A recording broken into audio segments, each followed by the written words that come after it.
Hi everybody and welcome back to Lost Genre Reddit Stories. Once again, I want to thank all of your patience regarding how my voice is sounding. I'm almost done setting up my new studio. Hopefully within the next few days, everything will be back to normal. Now let's get on with this story. This post is from the subreddit Relationships and it's by user Husband is a Teenager. Me, 30 female, with my husband, 30 male, sometimes feel like I'm married to a teenager. Hi all, sorry if this is jumbled, but I mostly just want a place to vent. My husband and I met in university, started dating 8 years ago, and have been married for 5. Within the last year, we moved to a small town, lower cost of living, bigger house, etc. because we both found remote work. This seemed like the perfect setup for us as neither of us is really city people, but I'm starting to get resentful of my husband Alex. There are two major things that are bothering me. The first is that it doesn't seem like Alex ever thinks things through, like he's completely oblivious to the consequences of his actions. For example, he'll eat all of his favorite cereal for a midnight snack, finish the box and, for some reason, put the box back in the pantry. Then, when he wakes up, he goes to eat the cereal and is sad that there is nothing left and grumps about how he has nothing to eat now or has to eat toast or bagels or whatever else we have around. It's like he doesn't realize when he's finishing it off that this means there won't be any for him in the morning. Now, before anyone hops on and insists that this is him being passive aggressive and hoping I'll magically notice and fix it for him, 99.9% of the time it happens with food I don't eat and don't pay attention to, so it doesn't affect me and I wouldn't notice it was gone. He also will put things off until the last minute. He usually doesn't have to go to the city for work, but says he has a meeting and has to leave in 75 minutes. He'll realize that all his work clothes are dirty and he'll pull them out of the wash. Then, after the 40-minute wash cycle is done, he'll realize he doesn't have enough time to put them in the dryer, doesn't have any appropriate clothes, and then will be in a panic about blow drying them so he has something to wear. It doesn't occur to him that if he washes his clothes for 40 minutes, he'll only have 35 minutes to dry them. He just doesn't think things through, and I feel like I'm living with a teenager who hasn't yet realized actions have consequences. The second thing, and the major thing, is his sleep schedule. Alex and I are both originally night owls. If we could be up all night and sleep all day, we would. Unfortunately, for me, that isn't an option. While most of my work is remote, I do have client meetings during regular business hours, so I like to keep a fairly regular schedule. Alex, however, doesn't. He usually goes to bed between 5 AM and 7 AM and wakes up between 3 PM and 5 PM, and I'm starting to get resentful. Before we go further, I want to say that our division of labor within the household is totally equal. I have no qualms about that. We also spend most of the evenings together, cooking, watching movies, and hanging out, as he doesn't tend to start work until after I go to bed. That's not the issue. The issue is that while we might be night owls, the rest of the world isn't. That's just not how other people function. We live in a small town. Everything is open 9 to 5. The only exceptions being the shops that are open 10 to 2, because again, it's a small town and they can be, and the single 24-hour convenience store. This means that any work that has to be done outside the house has to be done by me. I have to get the groceries because he's not awake. I have to handle any and all service calls to the house and make all the calls about the various things that happen. Anything that involves another business, I have to take care of because I cannot guarantee that he will be awake. The straw that broke the camel's back was yesterday afternoon. This weekend, one of our dogs was sick. I had to take him to the vet because, of course, Alex was asleep. Alex had offered to drive into the city to take the dog to an after-hours clinic, but it seemed silly to me. I could take him at 9 AM on Saturday. Why make the poor thing wait, vomiting and sick until 5 PM? Put him through an hour-long car ride and then a vet visit? It seemed mean. So I was feeling a bit raw about that to begin with. Why can't he just wake up earlier? Then yesterday I had client meetings all day. I was gone for the majority of the day, driving around and sitting in meetings. I was just generally pretty burnt out. Around 10 a.m., I got a text from a courier saying they'd be delivering a package between 1 p.m. and 3 p.m. I texted Alex immediately and told him a package was arriving to please answer the door. At 2:30, I got out of a meeting and had a missed call. I called it back and it was the courier. They attempted delivery, but no one answered the door and none of the neighbors were home. We were apparently the last stop on the route, and since there was no answer, the parcel was being taken back to their depot. I asked if I could pick the parcel up from the depot and was told no, that I had to pay another shipping fee in order to have it redelivered, but that since it was a redelivery, I would have no time guarantee. So I had to look in my diary and figure out what day I could guarantee I'd be home the entire day and then reschedule. On the way home, my car broke down. I was stranded. I called a tow company and they came and took the car. I spent nearly 2 hours trying to get a cab to come get me from the tow truck's company lot, and when I finally got home, I was exhausted, frazzled, and in tears. Alex was extremely sympathetic and insisted that the next time something like that happens, I should call him. Honestly, it hadn't even occurred to me to call him because not only had I assumed he'd be asleep, but he so infrequently checks his phone, I just don't bother. He'd heard the knock at the door for the courier, but he was upstairs and his phone was downstairs, so he hadn't even looked at it yet, so he didn't know it was a delivery. It depresses me that it never even occurred to me to call him when I was in crisis because I just assumed he wouldn't answer. Honestly, I still don't think he would have, not in a timely manner anyway. He didn't even check his phone until after I got in. Reddit, I'm exhausted. I feel like I can't rely on him for anything that happens before 5 p.m. I can't guarantee he'll answer his phone. I can't guarantee he'll be awake. I can't guarantee he'll follow through. I don't know what to do. Am I being unfair? Can we work through this? Well, OP, I don't think you're being unfair because regardless of everything, the one thing that you should be able to rely on is your spouse or your partner. And it's on this point that I disagree with you when you say that the division of labor within the household is totally equal. Sure, maybe you guys go 50-50 on cleaning or the washing and all that stuff. But what about groceries? What about paying bills? What about going to companies if your internet falls off? You know, something like that. Something that, like you said, needs to happen outside of the house.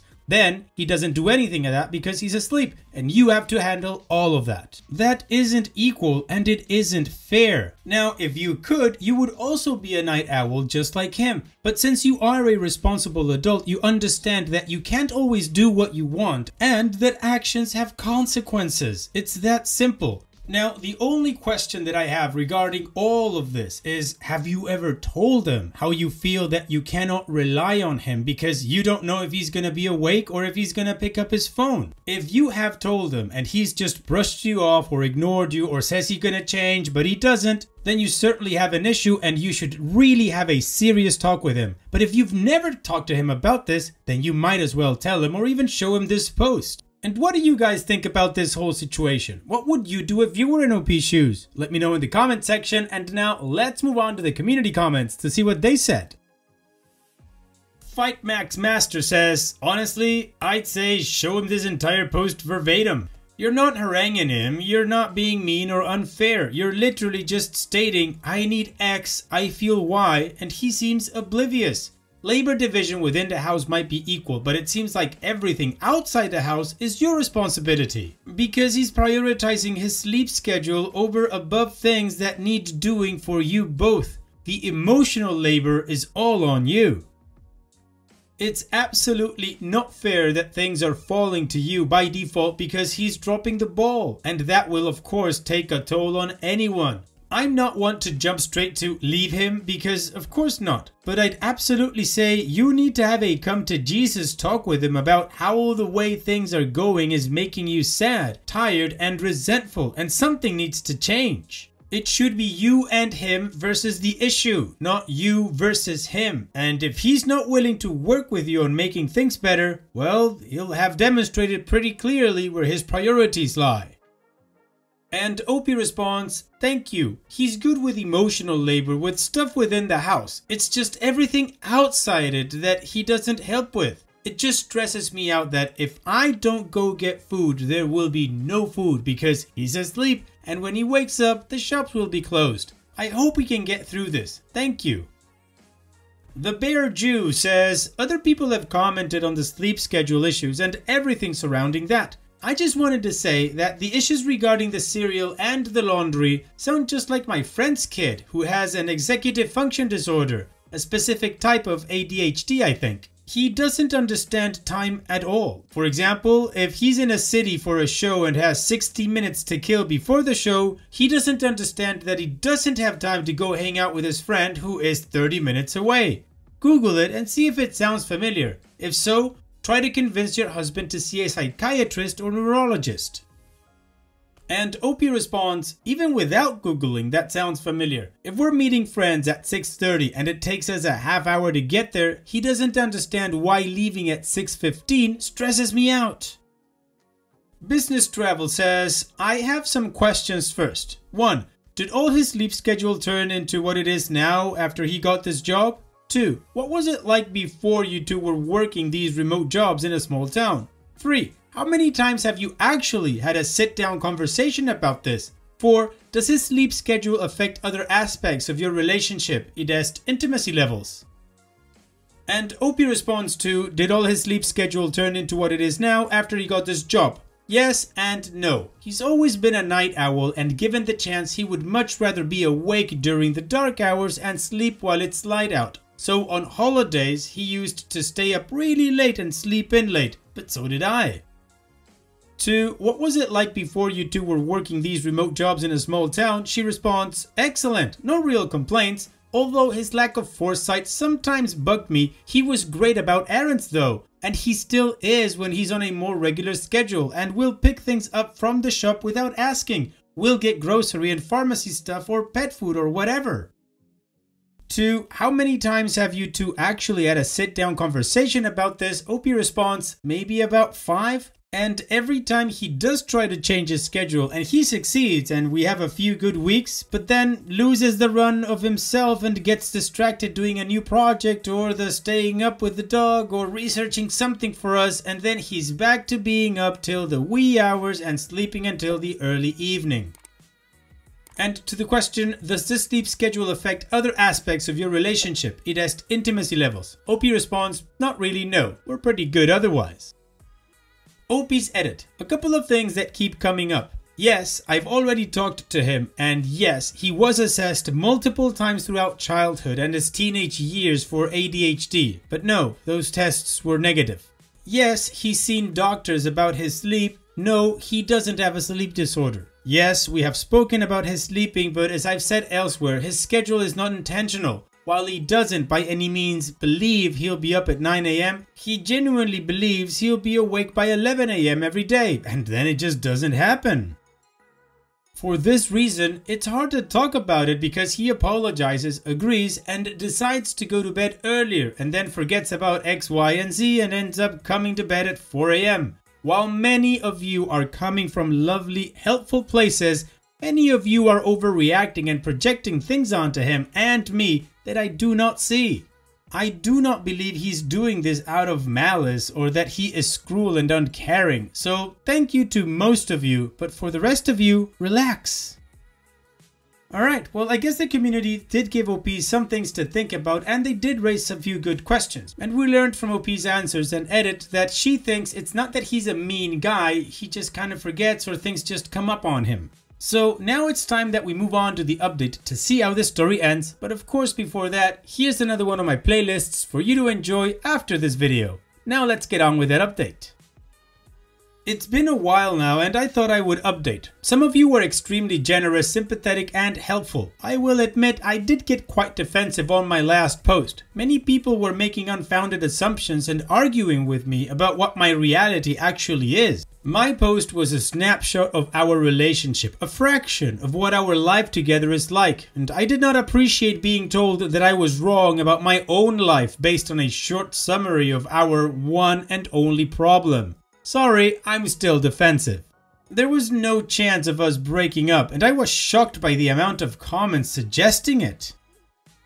Anyway, after the post, Alex and I did have a chat about things. Step 1 was a sleep schedule, and I'm happy to say that it is mainly resolved. I told him that I felt like he wasn't pulling his weight outside of the house, but also that I felt like he was limiting our ability to go do things together. He was understanding and agreed that it wasn't fair on me, as he always had.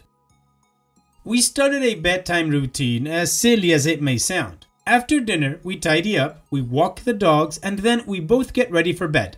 We snuggle up, watch a movie or a show, and then we get tucked up in bed together and read until we fall asleep. Since Alex is quite the night owl, he's usually awake a few hours later than me as he gets a second wind. He does still sleep later than I do, but he is awake much earlier, between 11 and noon now. As for the other stuff, we did go to a doctor. He's been working with a specialist on neurodivergence and has weekly sessions to figure out what sort of mechanisms they can put in place in order to help him be a more functional partner. At the moment, his doctor hesitates to label it as ADHD, as some of you had suggested. She said maybe after more testing, but at the moment he isn't quite checking enough boxes. She, however, explains that his main issue is with processing. As she explained it, his brain doesn't process information in the same way neurotypical people do. To use the examples from my last post, if he pours a bowl of cereal and empties the box, his brain doesn't seem to recognize the box is empty because it isn't the focus of the action. Pouring the cereal is. His brain doesn't think the box is lighter, therefore it is now empty. It just doesn't register. Likewise, when he took the dogs for a walk, he didn't think it was raining, therefore it will be muddy, because he was thinking the dogs are all riled up, I need to expend their energy. So we're working on it. He's working on it. I feel much better about everything. Not only because he's awake, lol, but because I know he's trying, and that's all I needed. Well, OP, if you're happy and you feel like your husband is doing what he needs to do in order to be the functional partner that you need, then I'm gonna call this a positive update. Hopefully your husband will work through what he needs to work through and your relationship will end up being a lot better. So here's wishing the best for the both of you in the future. Take care, OP, and thank you for sharing. Now, let's finish this video with a mood booster post. This post is from the subreddit Malicious Compliance, and it's by user TweedleScan. Wants me to work overtime but won't pay for it. I am in the midst of leaving a truly terrible job. I have only been there for a year, but I began noticing issues after the first month. Now, this is in healthcare and we work with very vulnerable people, and I have seen some horrendous ethical issues and lack of competency among employees and my employer. For example, permitting clinicians to perform tasks they are not trained in and recommending treatments that are basically pseudoscience. Not to mention, my employer has no respect for boundaries or work-life balance, which are essential in this field if you want to avoid burnout, and has horrible work-life balance, time management, and organizational skills themselves, leading them to be behind on all work constantly with over 2,000 emails sitting in their inbox. This also resulted in much of my work being delayed and clients getting upset that they were waiting for things that the employer needed to do. Because of this incompetence, I get constant emails and texts asking me to work on off days, or my employer texting me at 8 p.m. or 7 a.m. and expecting a reply. I have set very clear boundaries from the start that I don't work outside my hours, and I have also raised concerns about the ethics or competency issues, which resulted in my employer becoming defensive and emotional and changing nothing. Since giving my notice, the employer has been pushing boundaries even more. So, being the compliant human that I am, and because I do need to wrap up things that I have been waiting for my employer to get to for months, I began responding and including every single work-related communication outside of my hours or requests for a small talk that I need to complete on an off days as hours worked and have banked up some nice overtime. Last week, the employer sent an email saying that I am no longer allowed to work overtime and that every hour worked overtime will be banked as vacation time instead. I don't want that because if I am working overtime, I deserved to be paid for it. So I immediately stopped responding to anything after hours or on off days, and have been working only 8 hours on my scheduled days. The frustration and passive aggression coming from my employer since I did that is unmatched. Truly, they should get an award for the snarky and condescending emails and texts they have sent me. I only have a few days left and will be filing an ethics complaint for the many egregious things I have seen once I'm out of there. It's what they deserve and I can't wait. Well, OP, you are absolutely right. Like they summed it up in the first ever job that I had, nobody's gonna pay you to do any favors. Thanks for sharing, OP, and all the best in your next job. And that's it for today's video. Thank you so much for taking the time to watch it. Now, if you've gotten to this point in the video, I assume that you like these stories that I'm reading out. So here are a couple more that you might enjoy. And if you don't have any time to watch another story right now, save it for later. And also, don't forget to hit that subscribe button.